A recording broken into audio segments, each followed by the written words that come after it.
Hello traders. Nifty में हमारे कल वाले ही लेवल्स रहेंगे शॉर्टिंग के। 23,130 ब्रेक करता है। ब्रेक डाउन देखकर शॉर्टिंग ऑप्शन देखकर 23,040 हमारा टारगेट होगा। इसमें 90 पॉइंट्स कैप्चर होते हैं। 60 पॉइंट्स के आसपास का एसएल हम लोग लगाएंगे। इसके रीज़न सिंपल है। ये बेस जो बनाया है, ये सपोर्ट लेवल जो बनाया है यहाँ पर निफ्टी ने, ये सपोर्ट है, ये सपोर्ट एंड ये सपोर्ट। ये ब्रेक करेगा यहाँ पर तो फिर नीचे जाने के चांसेस ज़्यादा अच्छे बन जाते हैं निफ्टी के। इसमें बाइंग देखते हैं। बाइंग के लिए हम लोग वेट करेंगे। पर्टिकुलर ये जोन जो है रिजेक्शन जोन, ये ब्रेक हो, प्लस इसने एक ट्रेंड लाइन भी, ये ब्रेकआउट मिल जाएगा यहाँ पर। तो हम लोग वेट करेंगे ये कल वाली लेवल 270 को ब्रेक करे तो फिर हम लोग टारगेट अचीव करें यहाँ 330 का, और फिर ऊपर की तरफ 400 के आसपास जाए।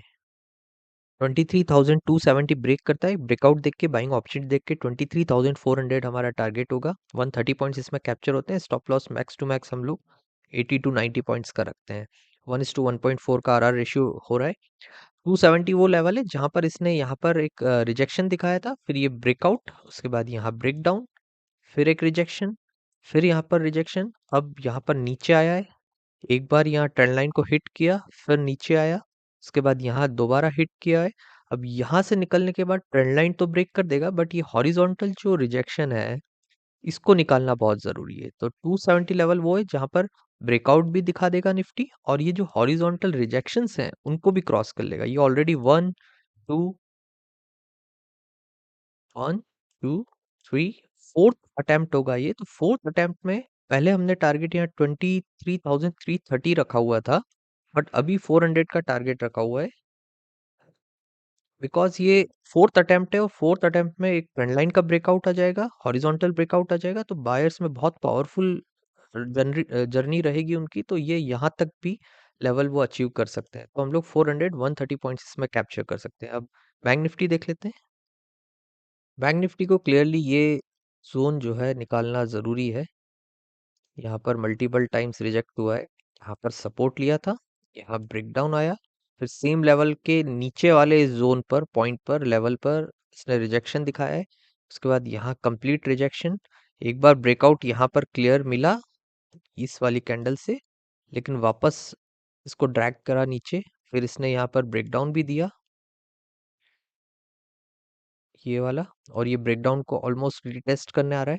तो हम लोग यहाँ पर बाइंग अपॉर्चुनिटी बिल्कुल नहीं देख सकते हैं जब तक कि ये वाले लेवल्स जो हैं, ये जोन क्लियर ना करे निफ्टी ऊपर की तरफ। तो लेवल्स में मार्क कर देता हूँ। 48,970 ब्रेक करता है, 49,400 हमारा टारगेट रहेगा। 430 पॉइंट्स इसमें कैप्चर होते हैं। स्टॉप लॉस 240 250 पॉइंट्स का रखना पड़ेगा। थोड़ा पॉइंट्स ज़्यादा है कैप्चर करने के लिए, इसलिए स्टॉप लॉस भी थोड़ा सा ज़्यादा बन रहा है। और जो टारगेट है वो ये वाले लेवल्स हैं। यहाँ कहीं निफ्टी को बैंक निफ्टी को आना चाहिए। यहाँ पर ये सपोर्ट था, ये ट्रेंड लाइन को रिजेक्ट किया, फिर यहाँ से फॉल हुआ। तो एक बार ये ट्रेंड लाइन का जो रिजेक्शन है, रिजेक्शन 1, रिजेक्शन 2, इसको क्लियर बनाता हूँ मैं। ये फर्स्ट रिजेक्शन, ये सेकंड रिजेक्शन, ये थर्ड रिजेक्शन। तो यहाँ पर हुआ ट्रेंड लाइन का ब्रेकआउट, ये हुआ ब्रेकआउट, ये 970 ब्रेक किया। यहाँ पर देखना है ब्रेकआउट, सिर्फ लेवल ब्रेक होने से अपॉर्चुनिटी नहीं बनेगी। क्लियर बाइंग अपॉर्चुनिटी होनी चाहिए, तो ही फिर वो हम लोग कंसिडर करेंगे कि ये अपॉर्चुनिटी बाइंग अपॉर्चुनिटी है। सिर्फ लेवल ब्रेक होने से काम नहीं होगा।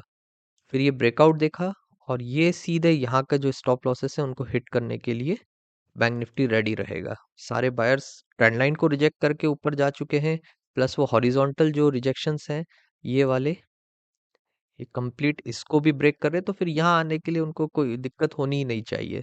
उस एक्सपेक्टेशन से हमने 430 पॉइंट्स का टारगेट रखा है, 49,400 का। इसमें शॉर्टिंग देख लेते हैं। शॉर्टिंग आई थिंक ये जो लेवल है ये ब्रेक होना ज़रूरी है। फीबो की हेल्प लेते हैं हम लोग। ये ऊपर लगाया 50%, 48,490, इसके नीचे निकलेगा तो ही मैं ये गैप फिलिंग का टारगेट रखूंगा। 48,490 ब्रेक करता है, ब्रेकडाउन देख के, शॉर्टिंग अपॉर्चुनिटी देख के 48,050 का हमारा टारगेट होगा। 440 पॉइंट्स इसमें कैप्चर होते हैं, और stop loss max to max 270 280 points के आसपास हम रख सकते हैं। पॉइंट्स ज़्यादा कैप्चर करने के लिए इसलिए थोड़ा सा स्टॉप लॉस भी बड़ा रखना पड़ेगा, और टारगेट मैंने ये गैप फिलिंग का रखा हुआ है। यहाँ पर वैसे तो टारगेट यहाँ होता है, थोड़ा और नीचे आता है 47,970 के आसपास। एक बार मैं मेंशन कर देता हूँ, बट 48,050 पे निकलना ज़्यादा बेटर है। 970 के आसपास का मेन टारगेट होता है, बट 20 30 50 पॉइंट्स में कोई ज़्यादा फर्क नहीं पड़ता है, और ऑलरेडी 440 पॉइंट्स कैप्चर करने को मिलेंगे। रीज़न सिंपल है कि ये जो जोन है, सपोर्ट जोन, ये ब्रेक होगा, प्लस इसके बाद कुछ ज़्यादा है नहीं जहाँ से ये वापस रिवर्स करे गिरने के बाद। मैं ये बोल रहा हूँ, जब ये नीचे गिरेगा, इसके बाद एक ये पॉइंट है बस जहाँ थोड़ा सा प्रॉब्लम दे सकता है। बैंक निफ्टी गिरते गिरते ये रिवर्स ले सकता है यहाँ से सपोर्ट लेके ऊपर, क्योंकि यहाँ पहले से बायर्स बैठे हुए हैं। ये जो कैंडल है ग्रीन इतनी बड़ी, ये बायर्स नहीं तो ऊपर लेके गया है। तो फिर जब इस पॉइंट पे वापस आएगा गिरते हुए ऊपर से, ये ऊपर से नीचे गिरते हुए, तो ये वापस ऊपर ले जाने का ट्राई कर सकते हैं। तो ये पॉइंट क्या है, 48,250 के आसपास। एक बार मेंशन कर देते हैं, यहाँ थोड़ी सी दिक्कत हो सकती है 48,250, बट इसमें पॉइंट्स बहुत कम कैप्चर होते हैं, 490 से 250, मतलब 240 पॉइंट्स ही कैप्चर हो रहे हैं। तो वो भी एक अच्छी अपॉर्चुनिटी है। उसके इसमें स्टॉप लॉस फिर हम लोग 170 180 पॉइंट्स के आसपास का रख सकते हैं, अगर 48,250 हमारा टारगेट है तो। अदरवाइज 48,050 बेस्ट टारगेट है। तो ये bank Nifty Nifty shorting buying दोनों हमने डिस्कस करी है। लेवल्स ब्रेक होते हैं, उसके बाद बाइंग अपॉर्चुनिटी जरूर देखनी है, एटलीस्ट एक ब्रेकआउट और प्रॉपर वॉल्यूम्स के साथ, तो ही ट्रेड इनिशिएट करना है। Okay, thanks for watching.